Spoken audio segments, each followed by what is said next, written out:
Greetings, Greenhouse people. I'm your host, Bill Calkins, and for this episode of Tech on Demand podcast brought to you by GrowerTalks, I am joined by GrowerTalks, the editor-in-chief, Chris Beytes, and editor, Jen Zurko, and we represent 75% of the Ball Publishing bobblehead team who traveled west for California spring trials this year. Our fourth member is Osvaldo Cuevas, and he shot all the video. He is not joining us, although I feel like he would have some pretty interesting takes. Maybe we should get him on next year. But for this episode, we're going to share our thoughts on Spring Trials 2026, the new varieties, the trends, a little bit about the overall impact Spring Trials has on our industry.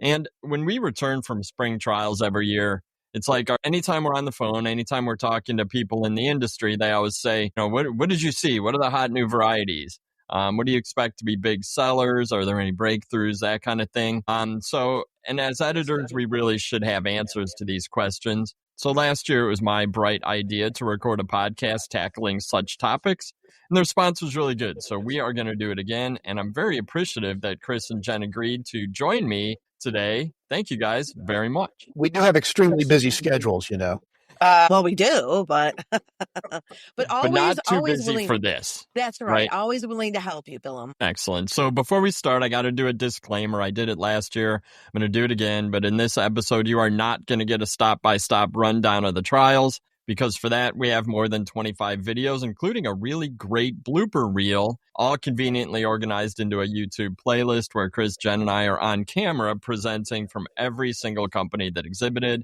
You're also not going to hear about every new introduction because there were hundreds.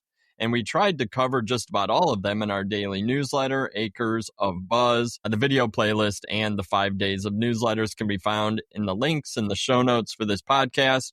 But that's enough out of me. Chris and Jen, how's it going? Ladies first. 80 degrees in the Chi today, although it's going to be like in the 50s over the weekend, and then we're supposed to get frost. There's going to be, so hopefully this is the last, bad weather before we really hit spring. So well, and I'm broadcasting live from the Southern Outpost in Orlando, where it's supposed to hit maybe 91 Saturday. So it would kill you people, and we're just starting to feel like, hey, maybe I can get in the swimming pool. Yeah, Right. nah. We'll be 90s in about two weeks. It'll be 90s. It's true. And then maybe 60s the next day. That's right. You can tell in the industry, all we talk about is the weather. How's the weather? It's not going to rain this weekend, though. Pretty much anywhere in America, as far as I could tell. Maybe a little swath across the central U.S. We're supposed to get rain tonight. By the time you're listening to this, it already rained anyway. So yeah, that's probably true. Well, it's true. And we might get like thunderstorms tomorrow, but they're going to be fast. It's that weird spring rain that comes and hammers you and then it's gone. Like last night, my wife Jenny went out to walk the dogs and I was in the basement working on something and she came in and was like, I can't believe you didn't come pick me up. It was a thunderstorm. And I was like, didn't even know. And it's not raining now, so it must have been quick. So April showers. So, all right, let's get started. Because time is money. And for last year's debrief, I asked you guys if the 2025 spring trials were a person, how would you describe their vibe? But I want to put a little bit of a different spin on it this year. So, all right, picture this with me. California Spring Trials 2026 sits down at the lunch table on its very first day of work. New office, new group of people. How does 2026 California Spring Trials describe itself and what its new coworkers should expect? Jen, I'm starting with you.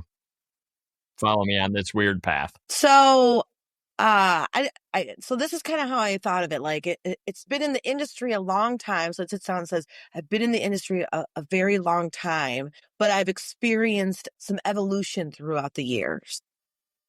Okay. So I wouldn't say that it's like adaptable and flexible, but it kind of is in a way, I suppose, if the industry asks it to be. And there's always rumors of its assumed retirement, but people want it to stick around, so it does. Okay, so that's I like you're talking about me. Good point. Chris, how do you approach this? What's 2026 spring trial? I am fun and I'm colorful.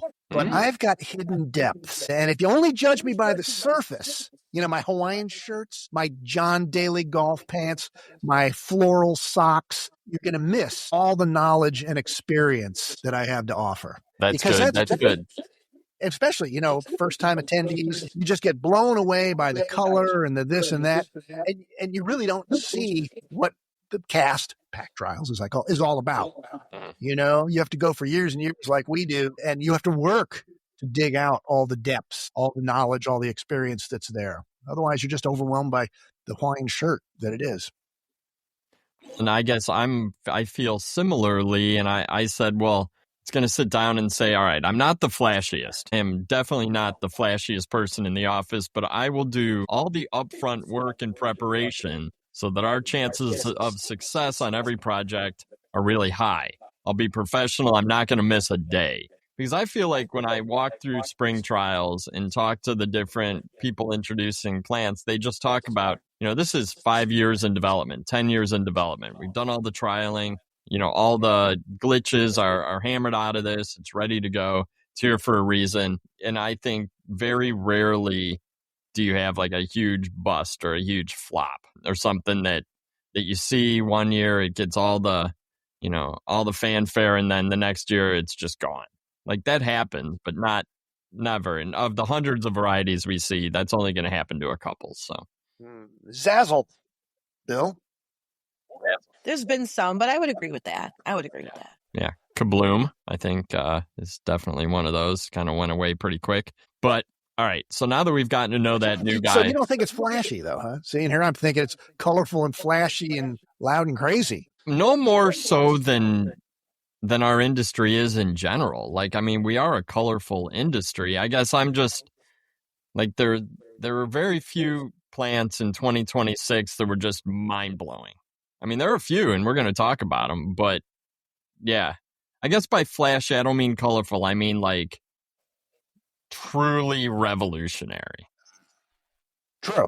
That is very true. But that also might be because we've had a lot of revolutionary plants in the last 5 to 7 years, and there's, we're just kind of tweaking and making minor improvements on everything. But all right, now that we've gotten to know this new guy or gal a little bit better, we got to jump into the number one question we all get. We've had a couple weeks to reflect on this. I feel like most of us have written about this. The three of us have talked about it. Jen, you presented to Olive Ball yesterday about spring trials, but let's call out a few of the new introductions that stand out in our minds and why. And because it's my question and my podcast, I'm going to go first. And hopefully I take a couple of yours and make you guys have to think on the fly, because that's really my goal. I'm going to call out from Ball Flora Plant, the Petcoa, Citronova, Lemon Zest, and Limon. The colors are stunning. I think Petcoa is a crop or a cross that's definitely on the rise. And so that's one that stands out in my mind. Probably the biggest kind of wow for me, just because of what it is, was the Firefly petunias, the glow-in-the-dark petunias. It's the most novel thing in our industry in a long time. And the new hanging basket types, they're bicolors, Moonlight Pink and Pink Bicolor. I just thought they were absolutely stunning. Here's one that probably wasn't on your guys' list, but I just keep thinking about since we saw it, is Syngenta's Lantana Hot-Blooded Mega Red. Red's my favorite color. This Lantana was huge. It was bigger than the original Hot-Blooded, which was a big introduction when that came out. So I'm going to call out Mega Red.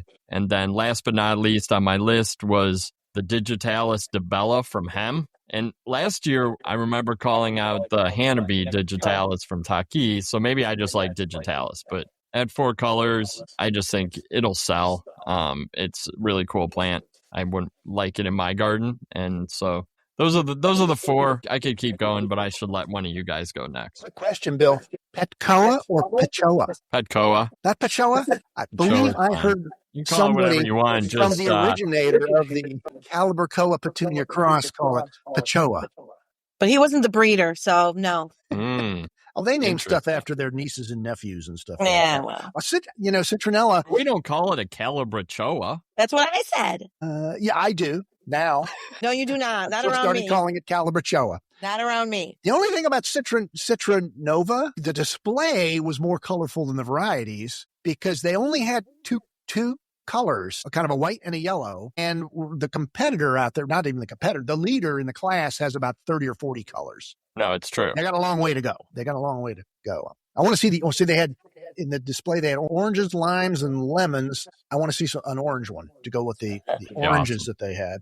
That'd be cool. So I'm talking now. So I liked Dayscape daylilies because rust resistant, which I didn't really realize the reason you don't see many daylilies down south anymore is because of basically kind of wiping out the crop throughout the southeast. 9 different colors, very interesting. So it could really have an influence on the landscape market down here. I also liked Firefly because I did not expect them to introduce colors in the petunias. Granted, it's only a pink and a pink bicolor, but it's a start. A lot of new begonias everywhere. You notice it's always the big begonias, including big, literally the name big begonias. It's not little tiny Semper Virens, little Semper Florens. Semper Florens, excuse me, the cocktail types. But I really like the Amera hybrid return, now known as Marquis, from Pan American Seed. Big tuberous type begonias with massive flowers, 6 inches across flowers. And then I liked the different green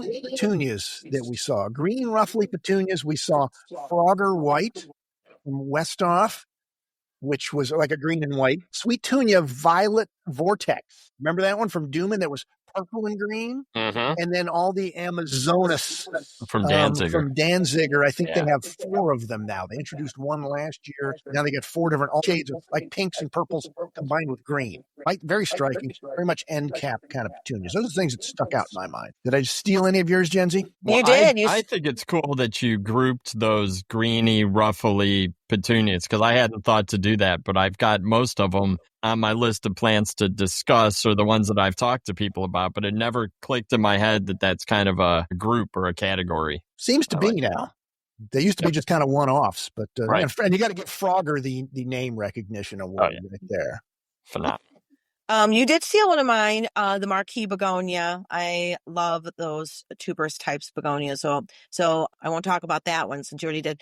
I love the Super Cal Premium Pink Star from Cicada. That color was just, and in that big container, it was just so striking. And we were going back and forth about what do you call this color? How do you describe the color? And I would say more of like an antique rose, and even the pattern in the flower is really interesting and different. So I really, really liked that one. I think I always go for like color and patterns. I really liked the Easy Wave Midnight Marble.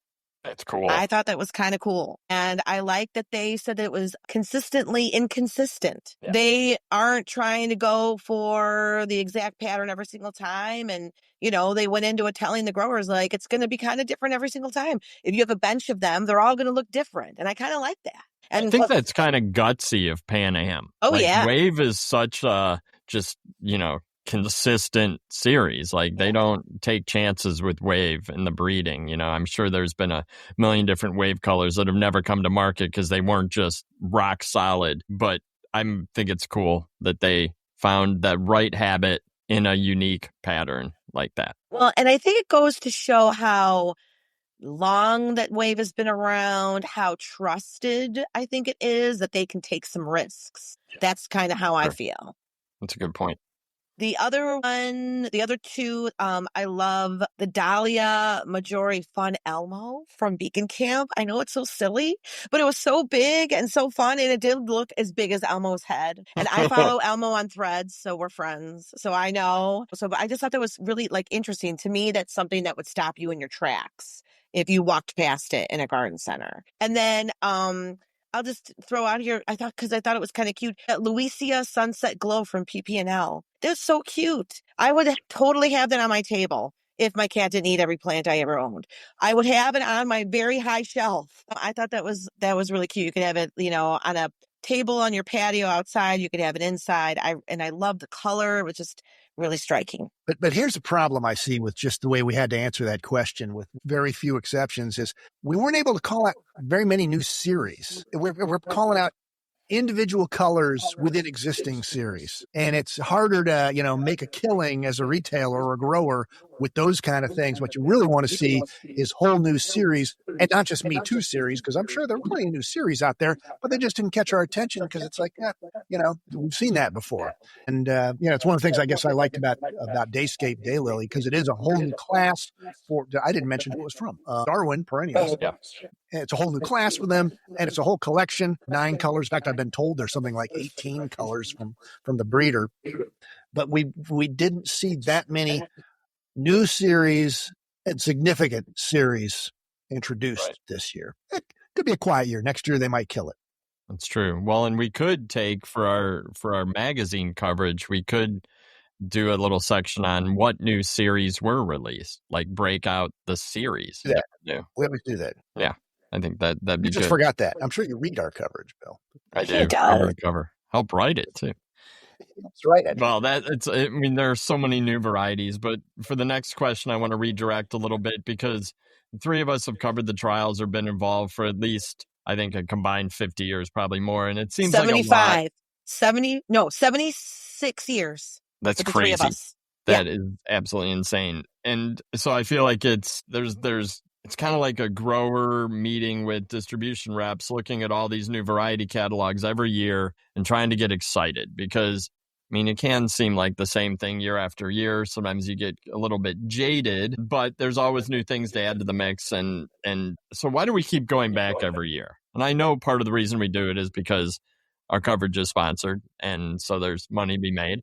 And also because, we are a major part of the industry being the leading publication. So we need to be there as well doing our coverage. But how do you guys stay amped up about spring trials? And is it just the fish tacos we get at Spencer McKenzie's every year? Whoever wants to start. Jen, go for it. Well, I guess selfishly, we go every year. Not just because it's sponsored, we do make money from it or whatever, but it's the best way for us to provide the best coverage on new varieties. It's very focused and targeted. You can't do that anywhere else. Like we couldn't go to Cultivate and get all of the new variety information in that amount of time. You have all of the major breeders are all there, and even some of the smaller ones that you don't get to see all the time. The companies, they spend a lot of time on building their creative displays, and so you also not just see the variety, but also kind of see their take on some of the ways you can be inspired, on how to display them in the garden center, how consumers can use them. You also they're getting better and better at this. I feel, I don't know, maybe Chris can disagree with me, but I feel like in the last 5 or 8 years, there's been more side displays on like cultural and technical things like PGRs, the basil that they had for Pan American, they had like an actual inoculated basil there that kind of shows the difference. I think there's a little bit more of that too. So instead of like all the packs on a bench that, that was back in the day, I think there's more, inspiring displays and then also some technical information that go along with that too. So did I answer that question? I might disagree a little. I wouldn't say there's more now. I would say it comes in waves. And you because there have been times 25 years ago, you'd see tremendously inspiring displays. Neither of you were around when Kathy Poofel came on the map doing combo planters for Goldsmith. Using their varieties, and she was the container queen from the East Coast, and it was just a kind of a breakthrough ways how to use our products, not just in packs. And we've always kind of seen the scientific, technical side. When it was a trial, they showed the trials of why this variety is better, how it's more disease resistant. Then it goes out of fashion, and then some new kid comes in and rediscovers the idea. Hey, what if we did a display showing this variety inoculated with something? So it seems to come in and out. This year it was a good one for those kinds of trials. For me, though, why do I keep coming back? Bill, you and I love going to estate sales. Yeah. Why do we go there? It's the hunt. Never know what you're going to find. You never know what you're going to find. And every year is the same, but every year is different. And you're always hoping to be able to report on a breakthrough. that cool variety that's, hey, this is going to change the industry. This is going to make people money. But it's also the challenge of, well, not everything's a breakthrough, but still there's great varieties out here. How do we position them for our readers? The challenge of reporting what we see, taking all that stuff, synthesizing it down, curating it, to overuse that word, into what our readers want. There's the fun and the challenge of that. We're unique in that we don't have to grow any of this stuff to make a paycheck. We're just going to talk about it. Exactly. Well, and my thinking is having to grow this stuff and figure it out. Yeah, no, I'll pass. I'll leave that to the experts. But no, I felt very similarly to what you said, Chris. I said, I go because I want to know what's coming next, because it's the breeding, I think, that's super exciting. There's upgrades, there's improvements, but even like crosses, new colors, some of the resistance technology that we've been hearing about lately, I think is fascinating. Just having the minimal insight that I have into what's going on in the R&D side of the industry at Ball, it's crazy to think of what the future could be in terms of plants. And I think, we're not going to move away from geraniums, but we're going to move into better geraniums. We're not going to move away from marigolds, but we're going to have new colors of marigolds. Like, the future to me is exciting. And I think every year Spring Trials just gives a little bit of an insight into what the next 5 years, 10 years is going to look like. And it keeps kind of pushing forward. So, all right. I asked the same question last year. I'm going to ask it again, mostly because it ended up with a box of plants on my porch. That was a lot of fun to watch throughout the season. So very self-serving. Huge shout out to Dwight at Benari for sending me those whoppers last year. So let's do it again. If you could have one or two, but maybe try for one, new introduction shipped to your house for free from Spring Trials this year, what would it be? And I'll start. I'm going to go with Suntory's Mandevilla Sun Parasol Giant Powder Pink. And it's because I like Mandevillas. Like, there's a lot of Diplodenias out there on the market, and they're cute and they're fun and they're nice. But Mandevillas are big time plants. They climb. I've loved them ever since I planted my first by my mailbox in Chicago, probably 20 years ago. So I'm going to go with that one. And then, secondary, if Suntory doesn't send that to me, I want Pan Am to send me Dragon Wing Bronze Leaf White, because Dragon Wing's probably my favorite plant in the world. And if anyone from Benari's listening, I do like street art pentas. You know what's crazy about Mandeville? We have two that we took out of whiskey barrels, and I put them in the ground to climb up the fence, and then the freeze hit. 24 degrees here, and I was sure they were gone. Yeah. But I didn't go yank up the dead vine. I just ignored it over there. And 2 months later, I saw green coming off of them. Somehow those things survived. The tropical plant, zone 10 plant, survived 24 degrees here. They must have just toughened up in those whiskey barrels. I mean, that must be like probably. They're almost a shrub at that point. I guess something like that. I'm going to sound like a broken record with mine, but I'll say Dayscape Daylily because, and I even said it when I saw them, I've got 2 acres of gardens to fill up out here in Orlando, and I think that would do great as a ground cover. I love grassy type plants. I use a lot of liriope. I grew them in Chicago, and I know that when they get ratty looking, you just chop them back. They come back out. But don't bother shipping me any, Darwin, because I've already been talking to the grower in Florida, Wes Fisher over in Sebring, and he's going to hook me up. So, which I'm sure Darwin likes to hear because they're getting those inputs somewhere. Yes, he's got something like 20,000 gallon ones over in Sebring. But in a week and a half, I should get. I'd say when you go pick them up, take some pictures because that probably looked pretty cool. Kenzie, Jen, what do you want? Well, the marquee begonia, especially the white one, the one that Pan Am, I think that was their own breeding, that one, right? The big white one. So Sarah McKayas, if you're listening, hook a girl up. Which is interesting. I mentioned those. Jen didn't get a chance to, and I said Amera hybrids. It was an old variety displayed by Golden State Bulb Company up in where they were in Watsonville, I think. They kind of went away. The begonias went away with them. They were stunning. And Pan American Seed acquired the genetics, brought back the best of the best varieties, but also has been breeding on them. So they're introducing their own brand new varieties to fill in the blank. So that's very cool. What's old is new again kind of a story. Yep. I like that. I think that, that's a plant that if it ever becomes a popular retail plant again, will sell and will probably excite the new generation of gardeners, because those are like plants that they've never seen before. Or if they have, they've seen them in old magazines, old catalogs, photos in grandma's album, but have never seen them with their own eyes or had them in their own patio. So then it gets to the question, Bill and Jen, that we might ask at California Trials, but it's hard to get a good answer for. And we would say, why don't we see these at retail? Right. Why? What's holding them back? Is it a grower problem, a disease? Are they hard to root? And a lot of these marketing people, they don't know. They just know what they've been told about the variety. You got to find somebody who's been around, like begonias. A Mike Gooder would know what the stumbling block is for an AmeriHybrid / Marquis, and what's it going to take to get it in the marketplace.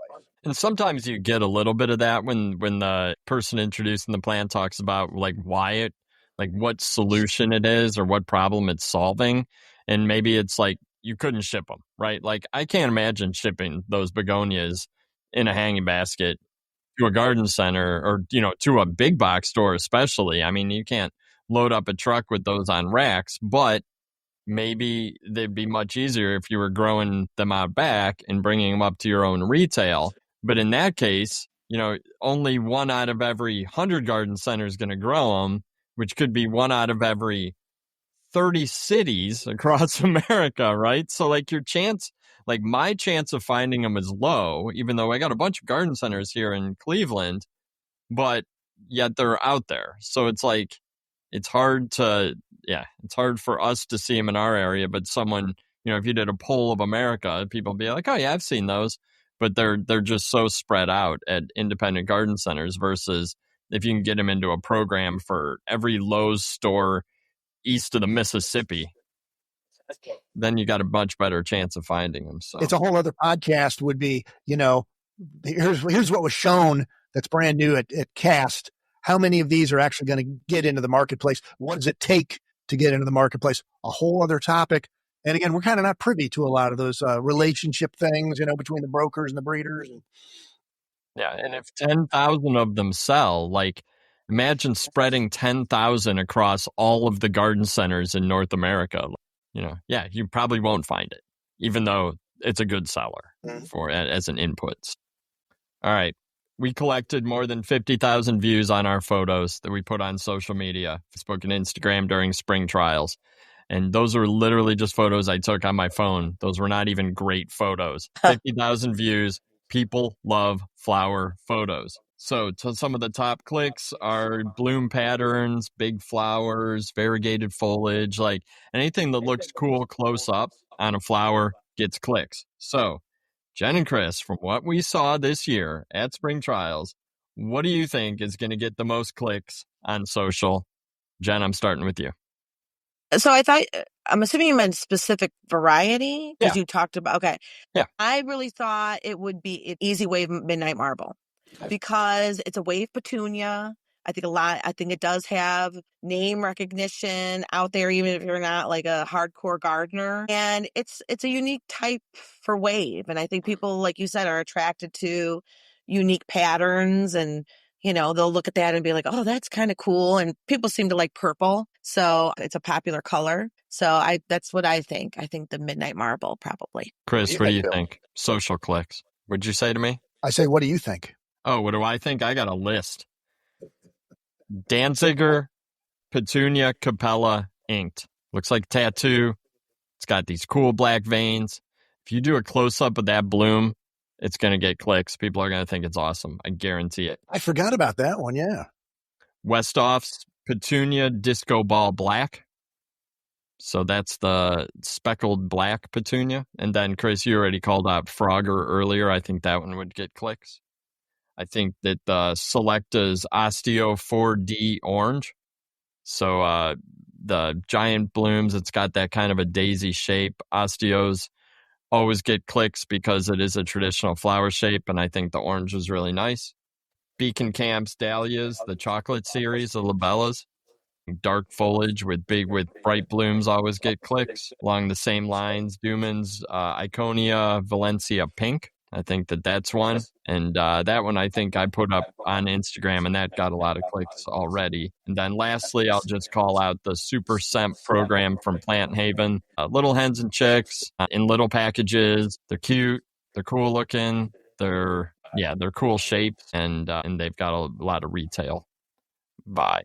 So I do have two other ones too. I was all right. Let's go. I was thinking the Petcoa Caliburst, the Nectarine, because I think that color is really cool, and I like that it's. I don't know if you can promote that or communicate that somehow on social, that it changes depending on the exposure. So I thought that was kind of cool. That's from no, that one was from Pan American. That was Pan Am's. Yeah, that's Pan American. I apologize. That the Petcoa Caliburst Nectarine is from Pan American. And another one from Pan American I thought is the Osteo. You said Osteos tend to be, the Aquila Sunshine Yellow. Yeah, that was a nice color. Because yellow is so cheerful. I mean, I have, quite a few friends who, we send flowers to each other or whatever. My one friend, she broke her ankle, and she loves yellow, and yellow just is cheerful. So that's the other one I thought of too. Yeah, you picked a lot of mine. The green petunias, the Frogger, and some of the others. Any of the crazy petunias, though, they're so aptly named, and they continue to introduce crazy colors. They've got the best color, pink zebra. Remember that pink and white stripe, but not just your regular stripe. It's like a camouflage stripe almost. That was actually after we left that stop, that was the flower that I picked as the first image in the whole series that I put on Instagram. And I remember that one got like 1,000 views, like really quick. And I'm sure it was that crazy tunia, the pink one. Right. Yeah. So how many of those are you going to sell? Or any of the crazy tunias or any of the colorful stuff? Now it's a wave. If it's part of a series that already has a following, then it's going to make more of a difference. Dahlias are very, very impressive. They're everywhere. I'm not even going to call one out. And Firefly, if you could have gotten in that pitch black room and gotten a good photo of them glowing, I think that's attracting a lot of attention too. The only problem with the pink and the pink bicolor is they don't actually glow pink. They just glow green. So they can they glow. They can change the color. They do glow, and they've improved the glow, they say. So that's I guess where social media will go. Definitely. Cool.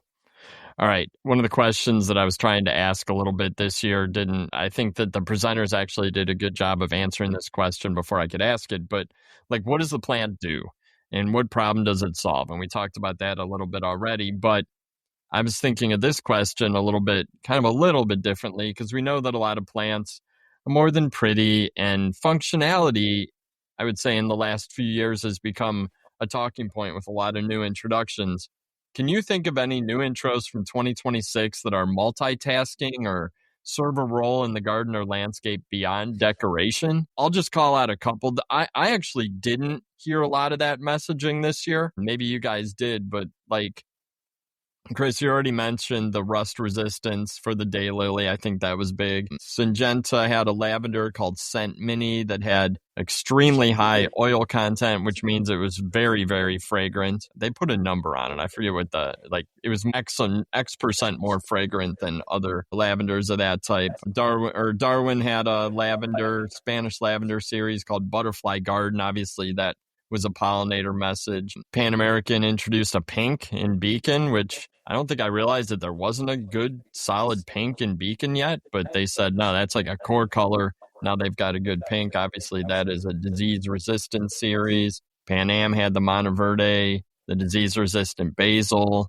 but we didn't hear a lot, I didn't, about a pollinator message or anything like that.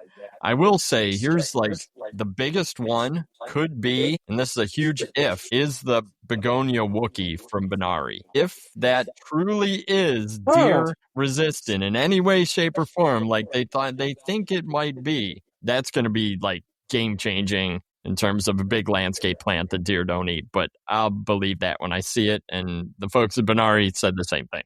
We're not sure, but to describe Wookie, it's called Wookie because the foliage is hairy. Now, it's not hairy like, an old man palm, or you got to look really close to notice that the green leaves are a little bit, have a slight bit of fuzz on them, because it's pretty kind of boring otherwise. Right. It's got a great name for a boring plant. But yes, if the deer turn up their noses at it because of those little fibers on, that'll be something, I guess. I'm with you though, Bill. I think the disease resistant message is the best one out there, and the one that's most likely to get growers to change and retailers to want to buy it, as well as attract consumer. But we've got to get that message all the way down the line. Like you mentioned the basil from Pan American Monteverde, which is downy mildew, powdery mildew resistant, which is a pretty big deal for basil. But I didn't see any. I mean, the name doesn't reflect it. Right. I didn't see any packaging or tagging or anything, signage. Maybe they'll provide that. So it's up to the retailer to tell folks that this is different than the regular basil. Cora started it, Cora Vinca from Goldsmith, now Syngenta. Beacon has, done an amazing job bringing back impatiens. Better Boxwood from PDSI or through PDSI is, if they say it right in the name, this is a better boxwood. It doesn't get boxwood blight. And then some of the pollinator and hummingbird attractors. The best one in recent memory is Hummingbird's Lunch from Plant Haven. And I was trying to think, wasn't there something else introduced with a very similar name? Monarch Magic. Yeah, Monarch Magic. Magic. Okay, yeah. So that's it tells consumers right up front. Oh, it's going to attract monarchs. That's cool. So I like when breeders get real deliberate about naming something so folks know and they don't have to depend on signage or something. And I think sometimes I feel like, I don't know if this is even accurate or if this plays out at the end of the day, but sometimes breeders will just introduce a disease resistant, kind of like the basil story, and just say, well, it's just going to replace all the other basil in the market. Consumers are going to have a better basil experience. But if you think about it, like if I have failed with basil for the last 5 years or 3 years, I'm just not going to buy basil again. There's plenty of basil at the grocery store. Like literally, it's not like there's a lack of basil in the world. Like you can always find basil. So if my basil has, crapped out for 3 years in a row, I'm not going to buy basil again. So they really do need to tell that story in the packaging and the name somehow, that I'm going to walk into a garden center and go, oh, I don't want to buy basil. Oh, maybe I do want to buy basil because I'm not going to fail with that basil. Right. Well, it's interesting because every tomato now, unless it's an heirloom variety, has a disease package built into it. We just expect that. Nobody talks about it, although it might say a little, INSV, blah, blah, blah, TSWV on the tag. So we sort of don't think about it with those varieties. There's another issue. How many people just don't grow tomatoes anymore? Like how many people in your neighborhood just said, forget it, I'm not growing tomatoes anymore. I'll buy them at the farm stand. I'll buy them at the grocery store, and they just have no idea that the tomato varieties that they're buying today, they'll have success. Why they fail? Because they get sold the idea of trying to grow organic heirlooms. And that's hard. For a farmer, it's hard.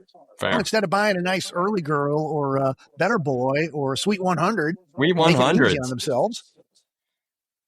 Sweet 100 is the greatest cherry tomato ever. And the other aspect is the cost, because every breeder expects to be compensated for all the work to get these genetics that are disease resistant. So now, for a grower, the basil is going to be 10%, 20% more expensive than the generic basil they've been buying.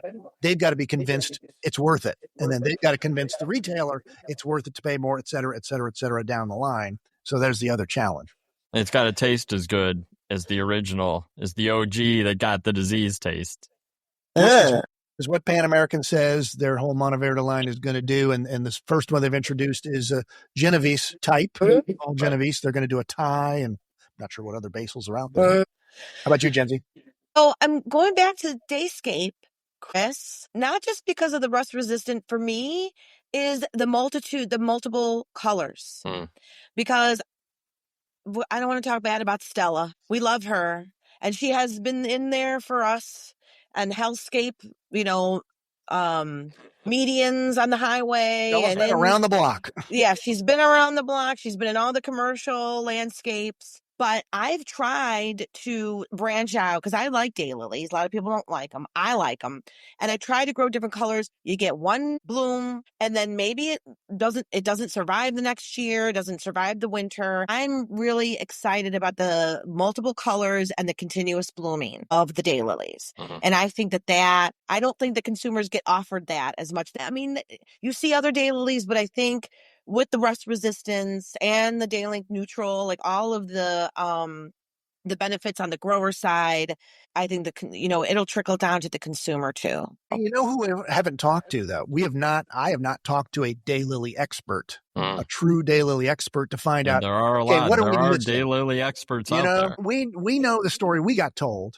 Yeah. And we know them as gardeners, but I'd like to find out. All right, what's the story we're not getting about this? Well, I think that the new Darwin ones might check that box because that's not Darwin's breeding. That is a breeding program from a daylily expert, like the backyard daylily guy. I'm sure he's not just someone like putting these things in their backyard. It's probably someone with a pretty serious breeding program, but it is, I want to say, probably closer to the hobbyist breeding line that turned into something like excellent and commercial. So the daylily people, like the daylily nerds, might really be into this series. But right. And we didn't give to consideration like what number, how does daylily rank in perennial sales? I mean, you got it's got to be hosta. up there. Is it number 2, number 3? No, I think it's number 2.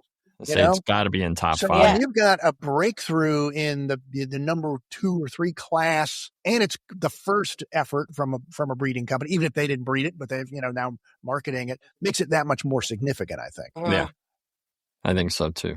All right, let's talk a little bit about displays, and I want to put a spin on it of, it's pretty like the exhibiting companies put a lot of time into displays. And they start a year ahead planning the displays for their key introductions. And I always say each display is kind of like a stage set, and they really go overboard for some. Maybe 3 or 4 per trial actually have like this elaborate display built around it. And you usually think, well, that's got to be a key introduction. That's something they've got big expectations for. And when they put a plant on a pedestal, it's something they're really expecting to sell. But what do we think? Like from some of the big exhibits, big displays that we saw built around a specific product, what do we think is going to have that staying power? What's going to be big in the marketplace and live up to that hype and drama of the big pedestal display? Chris, what do you think? Save me for last. All right, I'll go. I'm going to go with the Sun Patience Petite. All right, this is a little Sun Patience, which seems weird. Because when I think of Sun Patience, I think of a hip high landscape plant, awesome, just showy, see it from, a mile away. So why would I want a petite? But I don't. The petite is for someone in the southern market who is struggling with even the compact Sun Patience just getting outrageously big in the greenhouse, and just, it's an unruly product to ship to market, certainly as a hanging basket or any sort of medium-sized pot format. So the Sun Patience Petite fits a tremendous need for growers down south, and they've been asking for it for a while. But again, as we were told, this is not a landscape Sun Patience. This is for your baskets, which they sell a lot of Sun Patience in baskets. So that's one that is going to live up to the hype, or Cicada wouldn't have introduced that. Other one, I think, we've seen a big display 2 years in a row now at Pan Am for Top Wave. And I think this is one that needs to catch on. Like, I think it's a great product. It's a spreading, fits the wave. I just feel like this one needs a big retail push to take off, and then it's going to be a pretty significant plant in the market. Last but not least is, Pan Am showed their new sunflower Always Sunny, which is admittedly a Me Too product because Syngenta's got 4 Sunfinities on the market that are all awesome. But they introduced the 4th one this year. So I'm just going to double those up and go Always Sunny, and the 4th Sunfinity from Syngenta are going to live up to the hype of front and center #1 displays for 2 of the biggest trials this year. Jen, what do you think? This was really hard to answer Because I don't know. I mean, I agree with because I had Always Sunny on there on my list. I guess I kind of look at the display, and you could look at them two different ways to me. You could look like if they do like a big display, you're like, wow, they really think this product is gonna make its mark in the industry or whatever. And then you could see once you talk about the product, you could kind of see where they're going. Sometimes you build a display over something around something that, may not be as exciting, but they're making it with the display. So I don't really know how to really answer that. Like, and then I question myself, I'm like, am I like being entertained by the shiny object and I'm not paying attention to what we should be doing? Also, I will say that the ones who create the best displays are the same companies that do it every year. The ones that have the best displays, you could tell that to them is important. That's how they present their products to the broker reps, who are the sales reps, who are the ones where the information will trickle down to the customers. And then there are others who are like, well, here they are on a table. Sometimes those are the companies that have the most hands on deck. Like, I think that a lot is, there are companies that exhibit at spring trials that have like 2 North American representatives. Yeah. Like, that's it. 2 people that represent North America, East and West. And then there's companies that exhibit at spring trials that have 1,000 employees in North America, and they can send 25 for 2 straight weeks to build displays and set up plants. Like, you've done that, haven't you, Bill? Yeah, I mean, I look at the army we used to send out to Ball, and we saw a picture yesterday of the setup crew from Ball, and it wasn't big. Like, it's smaller than it used to be, but a lot of drama at that stop. And I know Syngenta, I know that. But then you think of some of the folks that exhibit, those 2 companies, Ball and Syngenta, are exhibiting in their own facilities, which makes it a lot easier as well. It does. It does. You look at someone like Duman that is like literally popping a tent up at a winery and still has excellent big displays. That takes a lot of work and a lot of people, and you've really got to nail that in a location that's not your own, that you can't just sort of, work at for 3 months. Well, that's why like, it's really amazing. Yeah, it would be interesting if, like how they do their Home Depot trials, like everyone's on an even playing field. So, you kind of, and you could be as creative or not or whatever with your displays. And I wonder if that ever happened to spring trials, like it would shake up the dynamics a little bit, I think, with that. But I also like themes. That'd be boring. That'd be boring, Jen. I don't know. Yeah, it probably would. It'd be real easy to cover. It would be. It would be. I know. It'd be done in a day. Well, I don't know about that. But all right. Well, let me give you my take on things. Yeah. And I've thought of taking 2 different approaches as well. In fact, even just listening to you guys, I like a display that teaches me more about the variety I'm looking at. Like when we're looking at series of Caliber Koa, for instance, and a breeding company has 4 different ones and they're banging through the names and you can't keep them straight in your head, but they happen to have a big sign showing small, medium, large, extra large with the names. Boom, we take a picture of that. Now we understand how these all fit together without having to kind of get that described. I like those kind of displays, but I'll be honest, unless the display gives me inspiration that I can share with my Green Profit readers about how you might display it at retail, I kind of think it's a waste of time and effort. I'd rather see you put your effort into growing really nice specimens in different sizes and arranging them in a way that makes it easy for me to take photos that look good, because that's what's going in the magazine. And there are some trials that do that. If you think about Danziger, same display for the last 20 years. Maybe as long as they've been out there, they've had 3 stair steps painted green going down the wall of the building with 3 pots of each variety on it. They don't even bother doing different sizes. It's effective. They replicate it twice. Like, they just literally mirror it on both sides of the greenhouse in case they have 2 groups come through. Exactly. You could do 2 different groups getting the same thing. Super effective. And they do a few little pretty things on the ends and stuff like that. And to Jen's point, sometimes you're seeing this big flashy display, for one variety, and it's a Me Too variety, and you kind of don't care. It's like, why'd you put all the effort into that, So I'm sort of torn between, maybe I'm just old and jaded, and I do remember when a display was packs on a aluminum bench, a mesh bench, just like you have in your greenhouse. And that was good enough back in our day. But I'm looking for maybe, so you don't have to, go too crazy with it, but you also shouldn't have to explain the display. And there were some displays that we learned about after the fact where it's like, oh, I didn't know that's what they were trying to do there. So the message didn't come across. It's a tricky point, but I guess I'd rather have displays than no displays because it gives us props for our videos. Uh-huh. Well, Jen, how do you answer the phone? The displays need to reflect some of the messaging of the plant. I think that's a really good observation, and it's tough for the marketing departments, and sometimes, graphic designers like to design, so sometimes the display is stunning, the plant is, and the message is lost, and that I think is just the nature of the beast when it comes to marketing. Everybody does a good job in their own way, and the fun of it is everybody kind of takes their own approach, so you don't see the same thing at every trial. It's fun to see the big, amazing displays and then go to a humble little place where it's simply plants and everything in between. That's what makes it so much interesting. Yep. I guess in that regard, I will give a shout out to PP&L that always has the coolest, tightest theme. And that's why I said I love themes. I love it. Tour de floors, it was a cycling theme. It was tight. It was a very, and it didn't have I don't know that it related to the plants.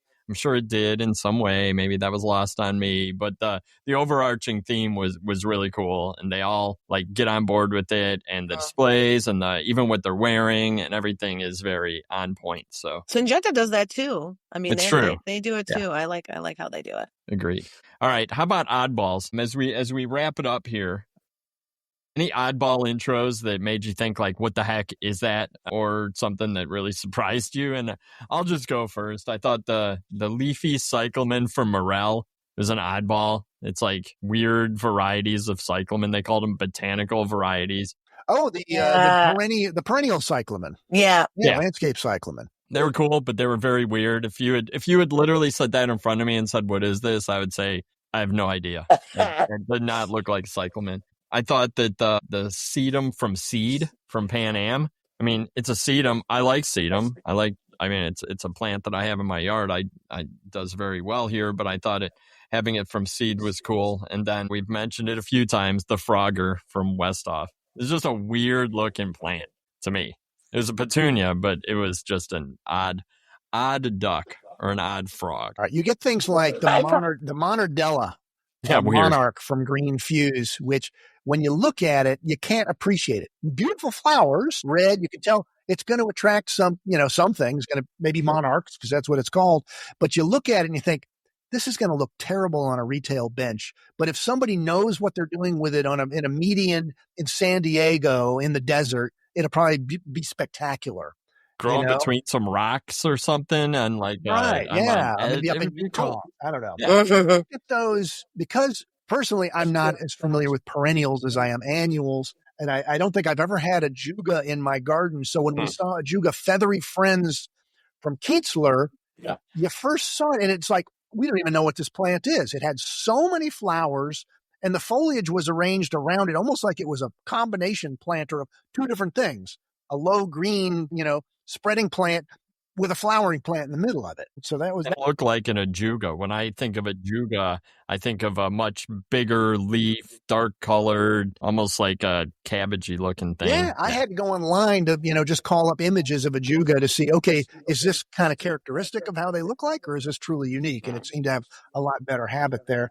And then some things, it's funny, I will spot something for the first time and be excited about it and find out, oh, this isn't new. It's been around forever. Where were you, Chris? And that's the case of Nanook Tradescantia at Dubin. They had it sticking out of some of their garden party combos along with Impatiens, the New Guineas. And I'm like, wow, what's that? I've never seen such a big Tradescantia, or wandering dude as it's called. And I think that's something that foliage collectors are going to want to have, and I'd never seen it before. And Marta Maria said, we've been promoting that for years, Chris. We're doing here. So those are a few things that caught, kind of oddballs that caught my attention. I was surprised that there were new introductions in the firefly types. I was not expecting that. You know what I mean? I know that they are, continuing to, upgrade and tweak the genetics for Firefly, and make it more glowy. But I was surprised that they were coming out with some new ones. That surprised me. So anyway, that's kind of my own thing. It'll be interesting if they can shift that glow-in-the-dark technology beyond petunias. I'm always interested. Like, what's the next evolution of that? Well, we saw that someone forwarded us an article, like there's some company in China that's trying to do it with orchids and stuff, whether that's legit or not or whatever is another story. I was also surprised. One of our hotel rooms cost $378 a night.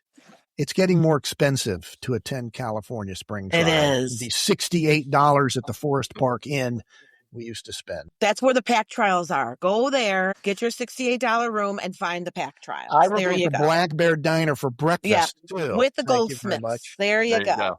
It's me and Joel Goldsmith. Well, you know what? And that's a perfect segue to my next question. If we go all the way up to 30,000 feet, looking at spring trials, your final big picture thoughts of this year's event, and why should growers consider attending, even if the rooms are $368 a night and we're not staying at the Ritz? What are some final thoughts, and why should growers always consider putting this one on their calendar for the coming year? Jen, go for it. Not only you get to see the plants, but you get to see your industry friends and colleagues. Obviously, you do that at Cultivate and maybe some, Cultivate is so crazed, and there's so much going on. Everyone's running around everywhere. Sometimes you don't get the one-on-one time, but I feel like you do at CAST. And even the field trials, you may not, because they're so regional, you may not see all of your people or whatever, but I feel like at CAST you see that. And then,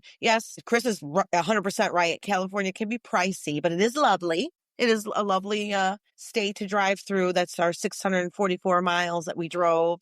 But I think the vibe is good, though. And I don't think you get the same kind of vibe you do at any of the other industry events. I think Chris kind of touched on that in the beginning. To me, it's worth going like every other year. If you can't do it every year because, of the cost and everything, or the timing, because it is, kind of like a bad time for a lot of growers and retailers.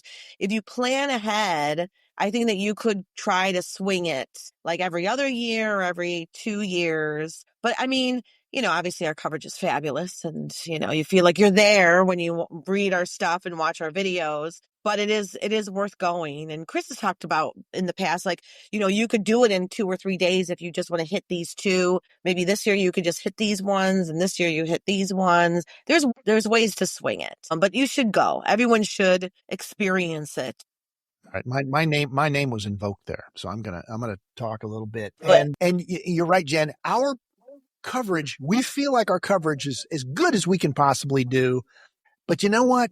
I've been doing this, 33 years now. I think I've been going out there. The longer I cover trials, the more inadequate I feel. So by the time I've been doing this 50 years, I'm just going to be in a heap weeping about how miserable a job I'm doing on this. No. Because think about this, guys. We'll pick you up. Please help me. What percent of the new varieties do you think we're able to show in our newsletters and videos out of the new stuff introduced? 10%? 30. 33. 30? I don't think it's that high. I was going to say 10 to 15, but I don't know. Okay. Maybe 30. Maybe it's maybe it's 20%, split in the middle there. What we saw 2 different trials that had 53 new varieties. Yeah. So maybe we showed 10 from each. So that's 20%. Yeah. Okay. And then out of everything on display, maybe we show 5% of that, 1% of everything there is to see, which means, and then the people that are there, the experts, the breeders, the company presidents, international folks, the amount of information walking around those trials that we don't even take advantage of. Or if we do, it's over lunch. We hear something cool, but we aren't able to share it with our readers or whatever. So there's so much happening out there that even the best us can't find a way to bring to you out there, the grower or the retailer. So that's why I always say you got to go yourself.